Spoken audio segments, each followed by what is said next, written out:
Magic is real, and it does exist in our world. It's not exactly what you would think it is, though. It's not waving wands about and saying funny words. Magic is so much more dangerous than pop fiction would have you believe. I suppose I should tell you up front. I'm only just now coming to terms with what I experienced, and so I might not be the best at explaining what I know. It's only been 6 months since my brush with magic, and I'm still understanding it myself. I better hash this out for you with some backstory and then explain what I know. I'm a journalist working for a local paper in my home state of Ohio. The city I live in, I won't name, just for my own safety, but I can tell you it's not far from Gambia, Ohio. For safety reasons, you may call me Tom. As far as I know, I have a target to my back, and I don't want to give them any more than they already have. For years, ever since I was a teenager, I had heard stories about how the grounds of the college in Gambia were haunted, and that somewhere in the surrounding woods was a portal to hell. I never really believed the stories, not even when Oprah did a show with mediums and they all said that Gambia was the gates to hell on national television. Anything for $1 was my theory, and being that a college was located on the site, I figured it was a claim to prestige for the fraternity houses there. Just a way to scare the new freshmen. Something stupid and juvenile, you know. On December 23rd, 2019, I got a call from a source though, and I wish I wouldn't have answered the phone from them. My articles have always been a bit on the tabloid side, but my editor never complained, and I got most of them printed in the Sunday edition. This source was one of my crazy conspiracy theory go-to guys when I didn't have something that I was already working on.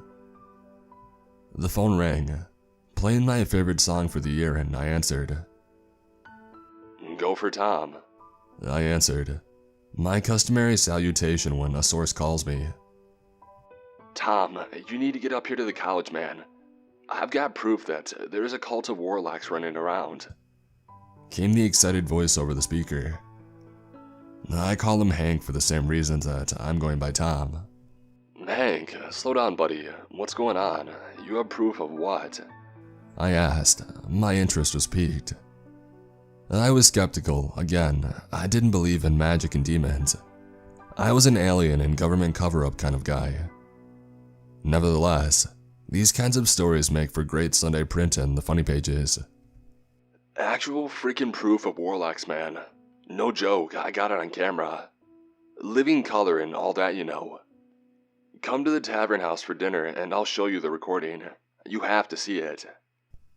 He was still really excited, and I couldn't turn down the chance to see if he had really caught something on video. "Alright, I'll meet you around 5.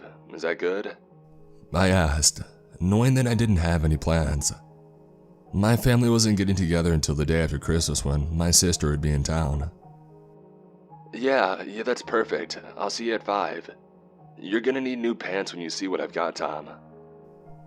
We didn't talk for long after that. He hung up after a brief "see you soon," and I went back to organizing an article about some lights seen over Rickenbacker last month. Like I said, I'm into the UFO stuff. I got to the tavern house around 4:50 p.m. and I took a corner booth. It was before the main dinner rush would start, and I liked being able to see the whole room. Some of the stories I wrote gave me a slight paranoia about meeting with sources, and I was just being cautious. I saw Hank as he arrived exactly at 5. He sat down and he ordered a Bud Light on my bill. We had an arrangement that I would buy him 2 beers for every story that he sourced for me. "Tom, I have to warn you, man, before you watch this video, don't freak out, okay? It's a bit disturbing, but I caught the bastards on film last night." He was suppressing his tone so that his voice wouldn't carry across the near-empty room. "What do you mean disturbing? You said you got warlocks on film," I asked, puzzled. He didn't mention that it was disturbing over the phone, and I had to wonder what warlocks would do that was so disturbing. I did, but the way they use their magic, man, it's rough. After his beer arrived, he pulled his phone out of his pocket and he said it to me.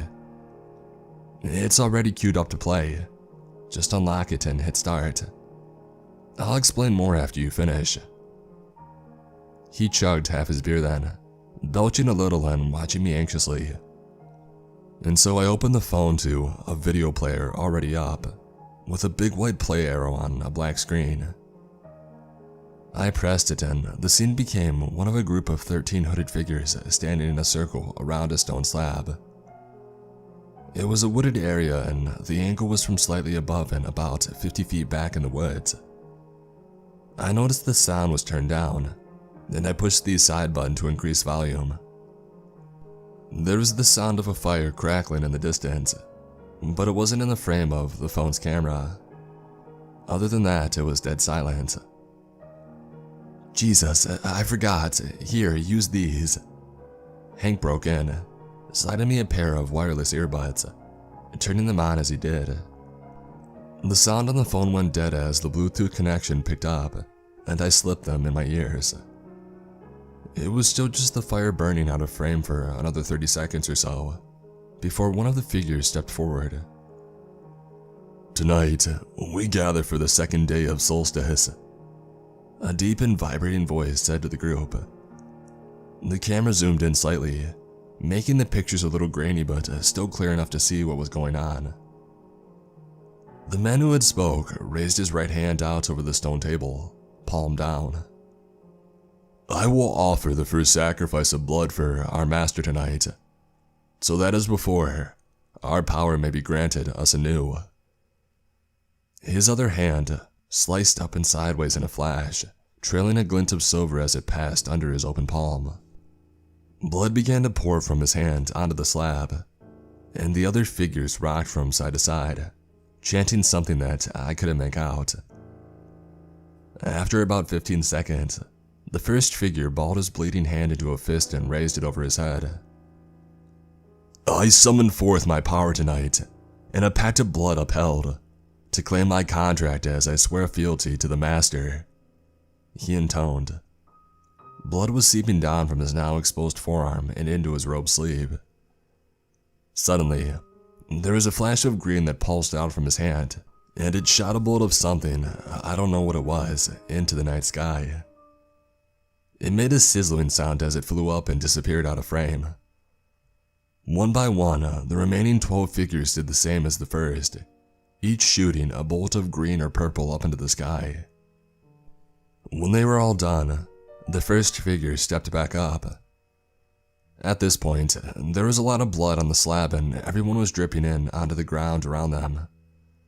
I was getting sick to my stomach and I was so engrossed by the video, I didn't see Hank order a second beer. Now, the offering of flesh for the second night. Bring forth the girl, he said. His voice seemed even more powerful, and one of the hooded figures stepped off for a bit out of frame. My mind had begun to race. An offering of flesh. There is a girl being brought. What the hell was going on? What the hell were those flashes of light that they had shot off? Was Hank messing with me? It wasn't long before the figure reappeared. Only he was floating, a naked woman before him. When I say floating, I mean his hands were outstretched in front of himself, and the woman was in midair 5 feet out from his hands and surrounded in a green aura that connected to his outstretched fingertips.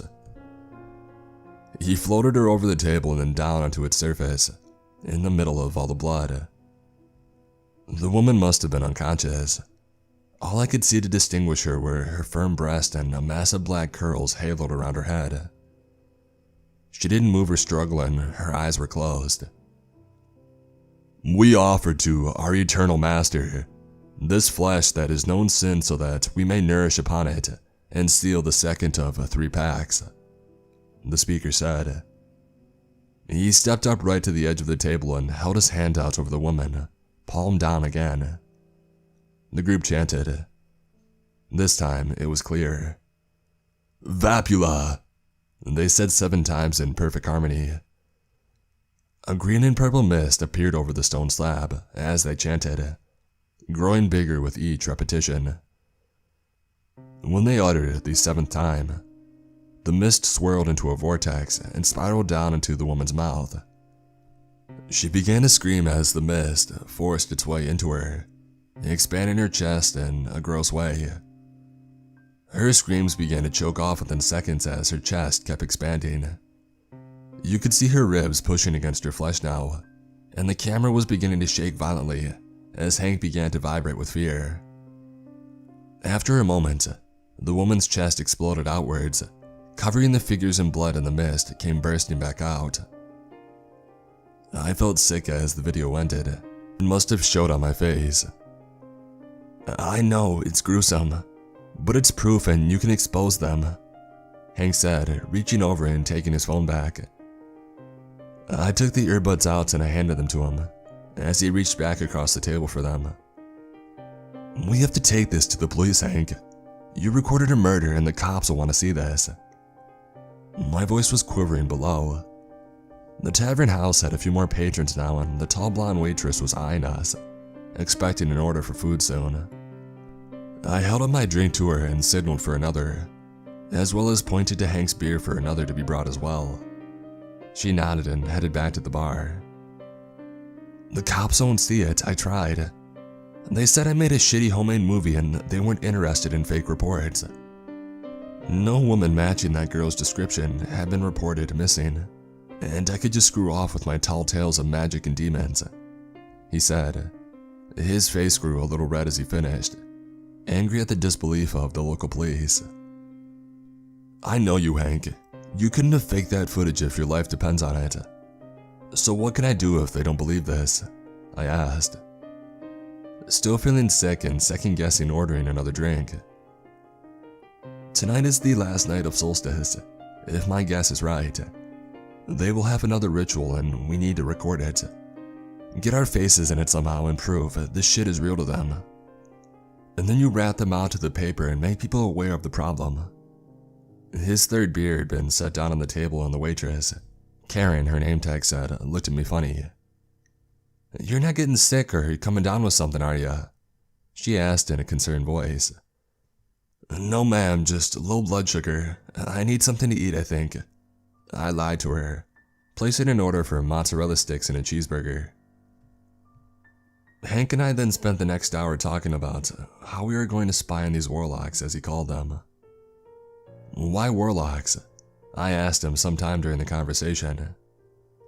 "Because in D&D, warlocks make evil pacts for their magic power, so that's what I'm calling these bastards," he explained.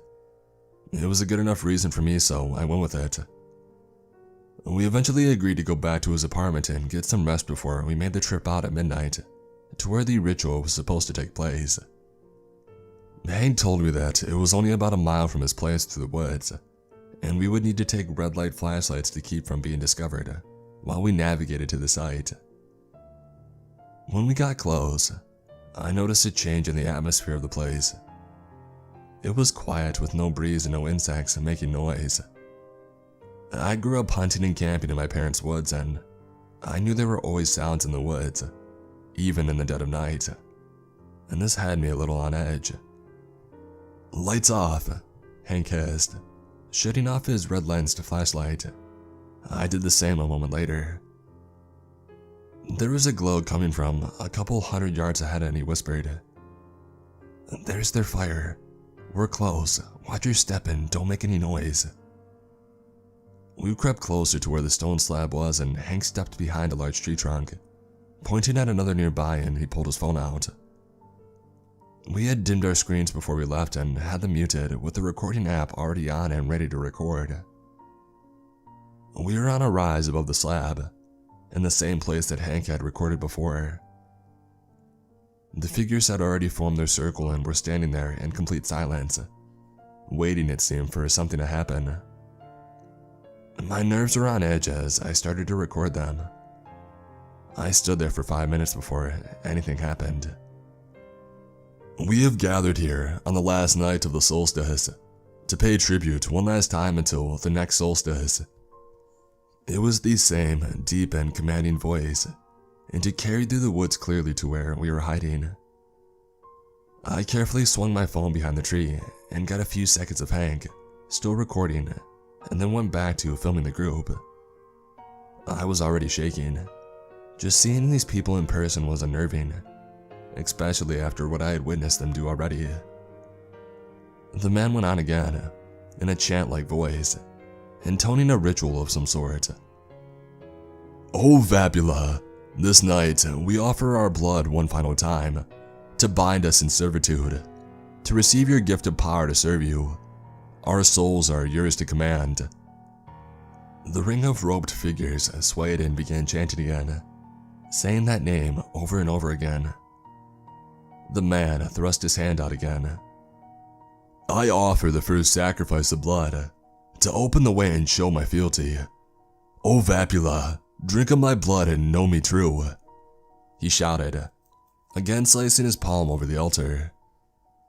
They all did this, and I noticed that each time, there was a purplish-green mist forming around the base of the stone slab. Where they all bled themselves, the mist had grown thick as fog around their knees. Children," a deep and malicious voice said, sending vibrations through the ground and up my legs. I felt a lump of ice suddenly sink into the pit of my stomach. I was rooted to the ground with fear, and I couldn't even begin to contemplate running. I just kept recording. As one, all 13 of the hooded figures knelt to the ground and prostrated themselves in the foggy mist. "Master, we beg of thee, have our offerings been sufficient?" the first man asked, his voice muffled from being face down into the ground. "Yes, loyal servant, I am satisfied," the malicious voice responded. I could feel my fear turning to bile in my throat, and I fought to keep it down. I knew if I vomited now, I was a dead man. "What is the last sacrifice you desire, O great master, so that our pact may be complete?" "I want the heart of the weakest of my children, for you shall recruit one stronger to replace her." As the voice finished, the fog condensed around a single figure and picked them up. A her, if the voice was right. The figure was slammed hard onto the altar, breaking bones and making the figure scream in an anguished female's tenor. The figures rose at this point and tightened the circle around the stone slab, holding their hands out over the slab. A web of green and purple light spread out from their fingers and bound the selected sacrifice tightly to the stone, drawing out more screams of agony and fear. "With this heart," the leader said, raising his hands up high, clasped together over the hilt of a dagger over a foot long. "The pact is made, the bargain sealed until the next winter solstice. Our power secure, a servant we send to you." He plunged the dagger down, just under the woman's sternum, and sliced her belly open down to her crotch. The fog had spread out and formed a ring around the group, swirling in a counterclockwise motion, faster and faster as the man worked. He cracked the woman's sternum and opened her chest, exposing her lungs and still beating heart. Blood was pouring from the woman's mouth as he grasped her heart and ripped it free of her chest, still beating, and held it aloft. The mist then shot tendrils through each of the standing figures, spearing the heart of each as the tendrils went on to spear the sacrificed woman's heart. There was a loud clap of thunder, and I heard Hank yell out in pain as a flash of lightning struck the slab. At this point, the mist had vanished, but thanks to the yell, it had alerted the hooded warlocks to our presence. "Run!" I yelled, and we bolted away from the gathering. Flashes of purple and green light flashed around us, blowing holes into the trees and peppering us with shrapnel. We kept running. I never knew I could run so fast, and I was nowhere near as fast as Hank. The bolts of light chased us through the woods, and we heard yells and curses flung at us. I just kept waiting for one of those deadly spears of light to hit me in the back. We made it through the woods and out into the road. "To my car, quick!" I yelled at Hank. We needed to leave Gambier and quick. The warlocks were going to hunt us, I just knew it. As we reached my car, a bolt of purple flew out of the back window and set the upholstery to smoldering. I didn't care, we were leaving. I fumbled for my key. It was on my belt loop and I got the car started. 2 more bolts slammed into the side of the car, rocking it hard but not making it through the metal. I was screaming as the car came to life. I slammed the shifter into drive and I floored it, taking another bolt to the trunk lid and another smack the back door panel. We were gone, leaving Gamberry behind and 12 pissed off warlocks. I knew that would be hunting us now. When the sun rose, we were back in my hometown and barricaded inside my house. The car was hidden in the garage. I was going to have fun explaining that one to my insurance, and both Hank and myself each were grasping 12-gauge shotguns and death grips. "I can never go home. Not ever," Hank said. His voice was still full of fear as he peeked through the blinds again for the 100th time this hour. "Definitely not. They probably have ways of tracking us," I said, checking the safety of my Mossberg 500, making sure that it was safe and there was a round loaded ready in the chamber. "I can't freaking believe it. Will the cops believe us now?" he asked. "I don't know. I don't think so. I think that would be a bad idea though. If they get word at all, we're toast." I sighed. We spent the whole morning watching, and when no one turned up, Hank gave me back my shotgun that he had borrowed, telling me that he was going to get a bus out of town and go see his folks for a while. I said bye and I locked up as he caught an Uber to the bus stop. I sit here now, writing this out because it helps me organize the events clearly in my mind. I'll be sending this article to every newspaper I can think of, every magazine, and hope that someone out there will know what to do about it. I still can't believe it happened, but these burn marks on the side of my car are too real, even after these 6 months since they were shot or launched at me. I think I'll start reading up on the internet how to fight warlocks. Maybe somewhere there is a page that will help me should I ever cross paths with them again. Magic is real, but it's not the warm and fuzzy type you read about in books and see on TV. It's bloody and deadly. I wish I had never found out about how real this stuff really is. Tom out, for now.